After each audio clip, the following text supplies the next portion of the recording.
Passons maintenant à un exemple d'application sur la loi binomiale. On lance 10 fois un dé bien équilibré.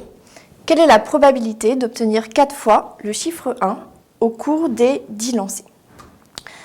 Vous avez ici un exercice absolument typique de l'application de la loi binomiale. Dans l'expérience suivante, on lance 10 fois un dé bien équilibré. Il y a l'idée de répéter 10 fois la même expérience. Laquelle? Celle de lancer le dé une fois.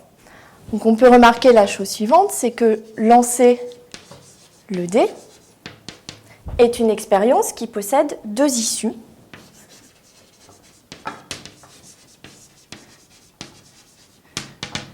Le succès? Alors ici, le succès, ça va être d'obtenir le chiffre 1. Obtenir 1. Et l'échec, qui est l'événement contraire et qui est donc ne pas obtenir 1. Ce qu'on peut noter S bar si cet événement a été noté S. Ensuite, il faut citer la probabilité du succès. P de S, qui correspond au petit p, paramètre de la loi binomiale. Combien vaut-il ici? Eh bien, c'est la probabilité d'obtenir 1 lorsqu'on lance une fois le dé. Donc, on a une chance sur 6 d'obtenir 1.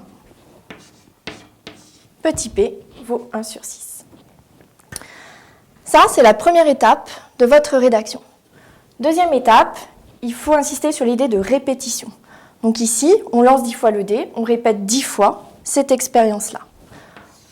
On répète 10 fois cette expérience.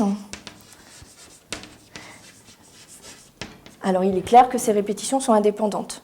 Le résultat d'un lancer ne va pas influer sur le suivant. Donc, de manière indépendante.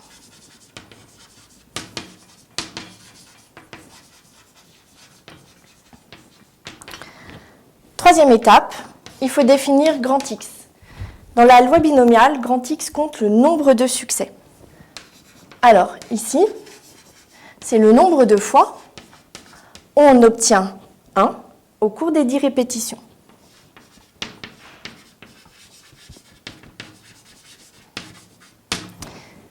Quelle est la question dans cet exercice? La voilà. Il faut calculer la probabilité d'obtenir 4 fois le chiffre 1. Autrement dit, il faut calculer la probabilité que grand X soit égal à 4. Alors là, vous appliquez la formule du cours que vous devez donc impérativement connaître par cœur. K parmi n, donc ici 4 parmi 10, fois petit p, ici 1/6, à la puissance k, ici 4, fois 1 moins p, donc 1 moins 1/6, 5/6, à la puissance n moins k, donc 10 moins 4. Alors, il ne vous reste plus qu'à faire ce calcul. Je vous rappelle que pour obtenir le coefficient qui est là, 4 parmi 10, il faut utiliser votre calculatrice.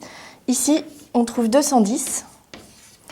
Et quand on fait le calcul, on obtient 0,054. Alors, ce qui est très important ici, c'est de bien penser à soigner votre rédaction, à dégager les idées principales, à savoir une expérience élémentaire qui ne possède que 2 issues. Notez bien la probabilité petit p du succès, qui est l'un des paramètres de la loi binomiale. Ensuite, l'idée de répétition. Je vous rappelle que le nombre de fois où on répète l'expérience, c'est le petit n du cours. Et enfin, troisième étape, celle où on introduit la variable aléatoire qui compte le nombre de succès. Ensuite, il n'y a plus rien de difficile, c'est la formule du cours et le calcul à faire.